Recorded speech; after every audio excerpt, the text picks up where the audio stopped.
salvação é um presente de Deus, é uma obra de Deus. A salvação é dada a todo aquele que crê em Jesus. Deus planejou, Deus executa e Deus consumará. A grande questão que tem dividido tantos cristãos, em termos de opinião, melhor dizendo, é se eu posso ter certeza da minha salvação ou se eu não posso ter essa certeza. Se verdadeiramente eu estou salvo ou se a minha salvação ainda não me é assegurada ao crer em Jesus.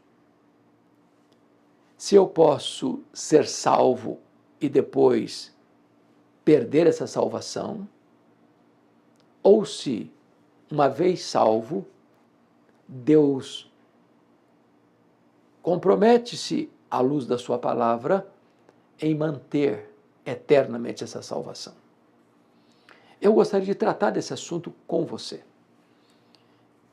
respeitando a sua posição, se for distinta desta, mas entendendo, à luz do texto bíblico, que esta é a maneira como penso as Escrituras nos ensinam. Por exemplo, o apóstolo João escreveu na sua primeira carta, capítulo 5, verso 13, Filhinhos, estas coisas eu vos escrevi para que saibais que tendes a vida eterna. Ele não disse, eu estou escrevendo para vocês para que talvez vocês saibam, ou estou escrevendo para vocês porque vocês não podem saber. Não, ele está dizendo, estas coisas eu vos escrevi para que saibais que tendes a vida eterna. É uma garantia, é uma segurança. Paulo, escrevendo aos Filipenses, capítulo 1, versículo 6, ele disse assim, aquele que começou boa obra em vós, há de completá-la até o dia de Cristo Jesus. Ele está falando da fidelidade de Deus em concluir aquilo que já começou. Ou seja, quando você é regenerado e justificado, então você é glorificado. Paulo retrata isso também em Romanos 8,30, quando ele diz assim, aos que Deus predestinou, a esses Deus também chamou. Aos que chamou, a esses também justificou. Aos que justificou, a esses também glorificou. De tal maneira que a salvação é nos apresentada aqui de eternidade a eternidade. Deus escolhe na eternidade, porque Ele nos escolheu em Cristo antes da fundação do mundo, e seremos glorificados quando Jesus voltar. Então as cortinas da história se fecham e teremos uma eternidade insondável e vastíssima à nossa frente. Dá-nos a entender o texto que não há quebra daquele que foi predestinado, chamado, justificado, glorificado. Não diz o texto que alguns que foram predestinados são chamados, que alguns dos que foram chamados são justificados, ou que alguns dos que foram justificados serão glorificados. É uma corrente. Cada elo forma parte dessa corrente. Então, a Escritura diz mais, que quando você crê no Senhor Jesus, você nasce de novo. O novo nascimento é uma experiência gloriosa que não tem a nossa participação. Você não teve nenhuma participação quando você foi concebido no ventre da sua mãe. Você foi totalmente passivo, mas você nasceu de novo. Você foi gerado. Então, no novo nascimento, o Espírito Santo muda as disposições íntimas da nossa alma. Quando ouvimos o Evangelho, o próprio Deus tira o tampão dos nossos ouvidos, tira a venda dos nossos olhos, tira o nosso coração de pedra e nos dá um coração de carne. Nascemos de novo. Nascemos de cima. Nascemos da água, nascemos do Espírito. Somos novas criaturas. Doravante passamos a ser membros da família de Deus. Somos adotados como filhos de Deus e somos gerados pelo Espírito Santo de Deus, de tal maneira que nos tornamos coparticipantes da natureza divina, diz o apóstolo Pedro. De tal forma que não nos parece apresentar a Escritura que alguém que nasceu de novo possa desnascer, ou alguém que se tornou filho de Deus agora vai se tornar filho do diabo, ou alguém que era cidadão do céu agora é despojado desse privilégio e não é mais cidadão do céu. Alguém que tinha a vida eterna e agora não a tem mais. Jesus diz assim em João 6, 47. Em verdade vos digo, quem crê em mim tem a vida eterna. Não terá, não teve, tem a vida eterna. De tal maneira que esse verbo ter está no presente indicativo. Como eu tenho aqui, vou ilustrar, esse relógio. Eu tenho esse relógio nas minhas mãos. Eu não tive, eu não terei, eu tenho. Eu sei que eu tenho, está aqui na minha mão.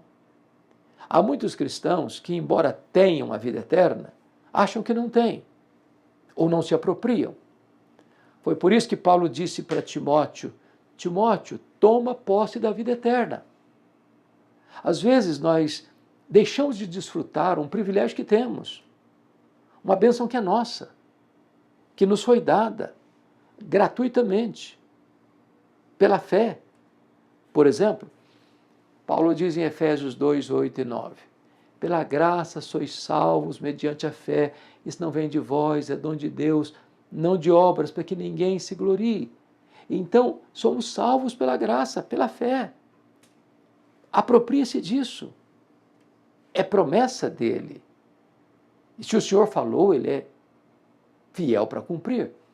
Jesus diz assim, ninguém pode vir a mim se o Pai não o trouxer. Todo aquele que meu Pai me dá, esse vem a mim. E o que vem a mim, de maneira nenhuma, eu lançarei fora. Quem está falando isso é Jesus. Quando você vai a Ele e crê nele, e o recebe como seu Salvador e Senhor, você tem a vida eterna. Nunca mais você vai ser colocado fora. Por exemplo, está lá em João 10, 28 a 30. As minhas ovelhas ouvem a minha voz e me seguem. Eu dou a elas a vida eterna, e ninguém as arrebatará das minhas mãos. Quem está dizendo isso? É Jesus. Ele é competente, capaz, suficiente para cumprir essa promessa. Ou seja, nenhum daqueles que foi a Cristo, creu nele, nasceu de novo, foi justificado, foi selado com o Espírito Santo da promessa, tem o seu nome escrito no livro da vida, vai se perder. Quando você lê em Apocalipse capítulo 13, e vai lá o relato do anticristo, que é a besta que surge do mar, que vai governar, todas as nações vão adorá-lo, todos os povos da terra vão adorá-lo, exceto aqueles que têm o nome escrito no livro da vida do Cordeiro. Em outras palavras, nenhum filho de Deus, nenhuma pessoa que tem o selo de Deus, nenhuma pessoa que foi regenerada pelo Espírito de Deus, nenhuma pessoa que foi justificada pela fé, nenhuma pessoa que tem seu nome escrito no livro da vida vai perecer nas mãos do anticristo. A salvação está assegurada e garantida. É importante ressaltar que quem persevera é o próprio Deus. Não sou eu que seguro nas mãos de Deus, não é isso que a Bíblia me ensina. Porque eu sou fraco, eu posso soltar a mão. O que ensina o Salmo 73? É Deus quem nos toma pela sua mão direita, nos guia com o seu conselho eterno e nos recebe na glória. De tal maneira que é o próprio Deus quem garante a nossa salvação. A segurança não vem de nós, a segurança vem dele. Até porque tudo provém dele. que estava em Cristo, reconciliando consigo o mundo, não imputando aos homens as suas transgressões, nos confiou o ministério da reconciliação, aquele que não conheceu o pecado, ele o fez pecado por nós, para que nele nós fôssemos feitos justiça de Deus. O apóstolo Paulo, ao tratar desta questão da gloriosa doutrina da justificação, culmina isso em Romanos 8:1, dizendo assim: já nenhuma condenação há mais para aqueles que estão em Cristo Jesus, nosso Senhor. É Deus quem está dizendo. Eu não posso duvidar do que Deus está afirmando. Eu não posso descrer do que Deus está prometendo. O que ele está dizendo é que se eu estou em Cristo, não há condenação mais. Em Romanos, capítulo 8, Paulo encerra o seu registro fazendo 5 perguntas. Nós chamamos de perguntas retóricas. Se Deus é por nós, quem será contra nós?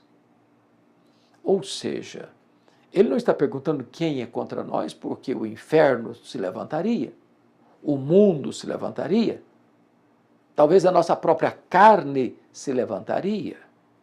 Mas não é essa a pergunta.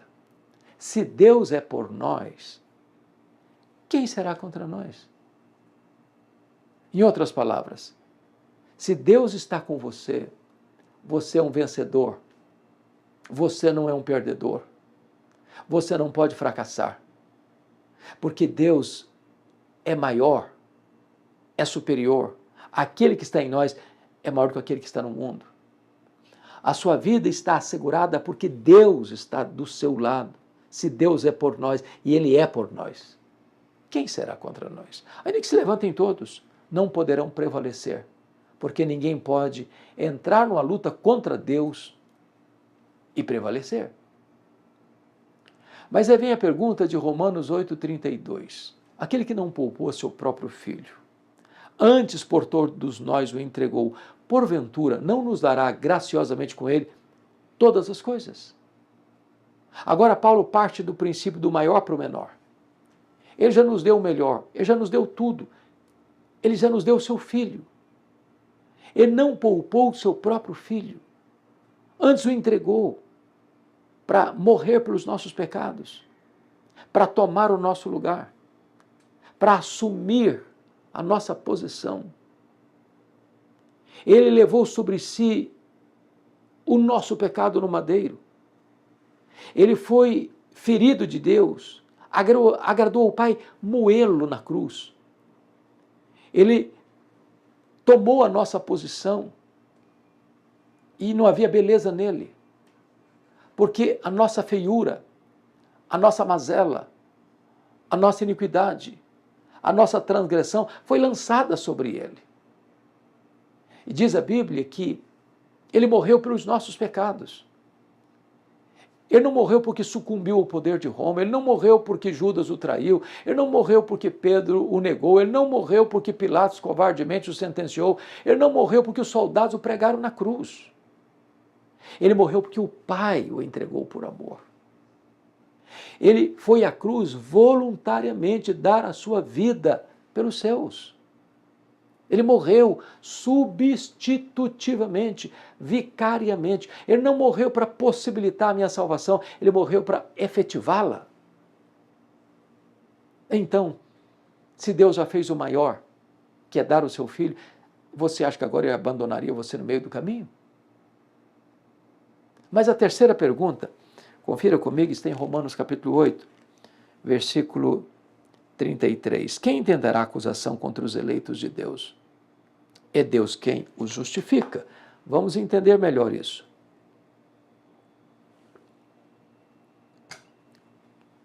Estamos falando de uma cena agora de um tribunal.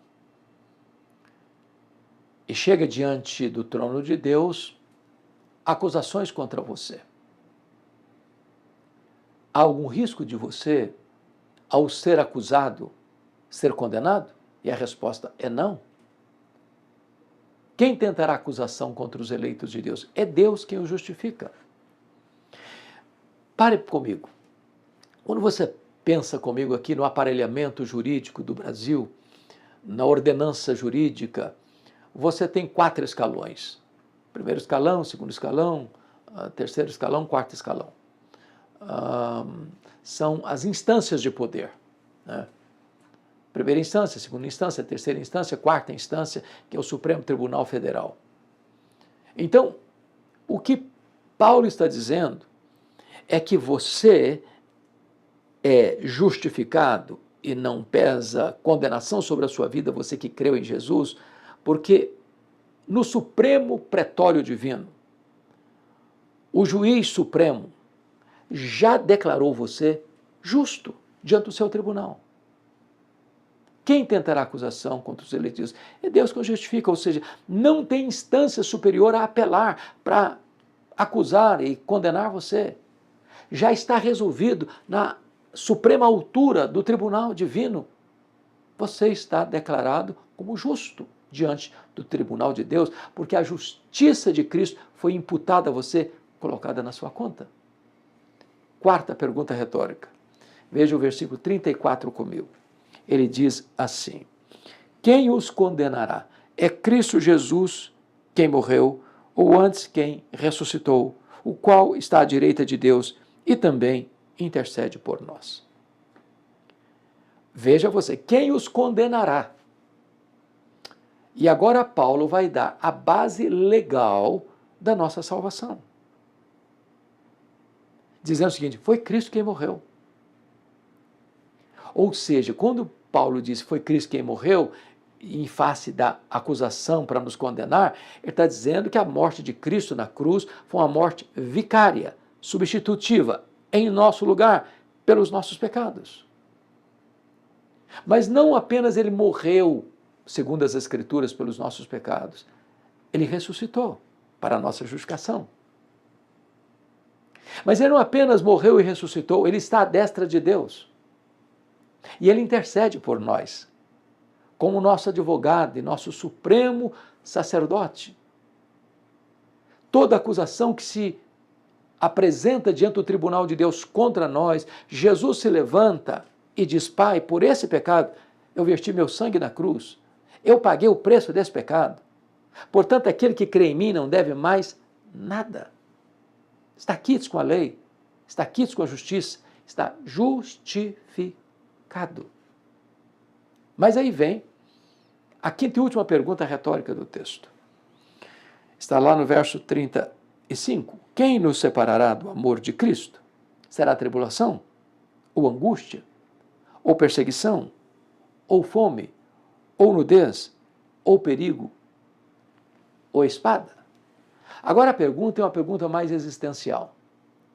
Enquanto eu caminho do berço à sepultura, enfrentando todos esses problemas aqui mencionados, perseguição, angústia, né, privações de comida, fome, privações de roupa, nudez, privações de ameaça à minha própria sobrevivência, a espada.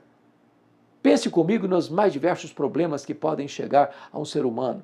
Problemas externos, perseguição, problemas internos, angústia, problemas situacionais, como privação de roupa, com privação de alimento, com privação de liberdade para viver e sobreviver. E eu poderia, aqui Paulo não foi exaustivo, você poderia elencar muitas outras coisas que poderiam sobreviver à sua vida. Isso tiraria a sua salvação? E Paulo responde assim: por meio de todas essas coisas, nós somos mais do que vencedores por meio de Cristo Jesus. E ele conclui: porque eu estou bem certo de que nem a morte, nem a vida, nem anjos, nem principados, nem poderes, nem altura, nem profundidade, nem qualquer outra criatura poderá separar-nos do amor de Deus que está em Cristo Jesus, nosso Senhor. Eu não vejo um texto mais robusto e eloquente do que este para provar a verdade de que se você creu no Senhor Jesus, se você nasceu de novo, se você foi justificado pela fé, se você é a habitação do Espírito Santo, se você foi selado pelo Espírito Santo como propriedade exclusiva de Deus, se você tem o Espírito Santo em você como penhor da sua redenção, se o seu nome está escrito no livro da vida, se você foi lavado no sangue do Cordeiro, não há a mínima possibilidade de você perder essa salvação. É segurança. É garantia. Agora, eu posso ter tudo isso porque criei no Senhor Jesus, e mesmo não sabendo que posso ter a certeza, você tem a sua salvação assegurada e garantida. Mas como é bom você poder crer nesta verdade à luz da Bíblia e desfrutar desta segurança. Algumas pessoas, tentando distorcer esta gloriosa doutrina da perseverança dos santos, dizem: não, não, não, não, não, não. Porque se eu afirmar para uma pessoa que ela está salva, ela vai ficar de braços cruzados, ela vai relaxar no zelo espiritual, ela vai fazer e acontecer, porque, se eu estou salvo mesmo, deixa eu viver minha vidinha, deixa eu viver do que eu quiser, não vai, então tá bom, então eu posso viver do que eu quiser, está tudo certo. Não, não, não é isso que a Bíblia ensina. Hipótese nenhuma. O apóstolo Paulo deixa isso claro lá em Efésios 1. A partir do verso 4, e diz que Deus nos escolheu em Cristo antes da fundação do mundo para sermos santos e irrepreensíveis perante Ele.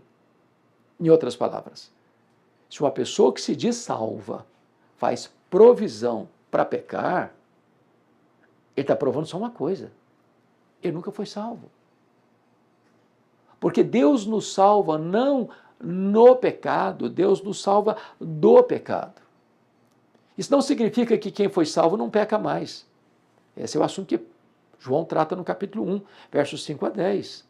Se eu falar que eu não sou pecador, eu estou mentindo. Se eu falar que eu não sou pecador, eu estou tentando enganar os outros. Se eu falar que eu não sou pecador, eu estou tentando enganar a Deus. Agora, quem nasceu de novo não tem o pecado como prática. O que é prática? É aquilo que você faz habitualmente, costumeiramente, como você toma banho todo dia, você toma uma refeição pelo menos por dia, você se cuida todo dia. Isso é hábito, isso é prática que você faz rotineiramente. O pecado na vida de um cristão é um acidente. Quando ele peca, ele fica triste, porque se entristece o Espírito Santo. Então ele chega diante de Deus, concorda com Deus que pecou, confessa o seu pecado. Se confessarmos os nossos pecados, Deus é fiel e justo para nos perdoar os pecados e nos purificar de toda injustiça. Em outras palavras, porque Deus é justo e não pune o mesmo pecado duas vezes, como já puniu na cruz de Jesus, não pune de novo em você, se você reconhecer que você errou, está arrependido, confessa e deixa, então você alcança misericórdia. E vamos caminhando assim, de força em força, de fé em fé, até cada um de nós comparecermos diante de Deus em Sião. Eu espero que esta breve reflexão sobre a segurança da salvação, eu posso ter certeza da minha salvação. É o que a Bíblia me ensina. E é tão bom quando você compreende isso, apropria-se dessa verdade e se deleita nela. Deus abençoe sua vida. Gratidão por ter você aqui comigo.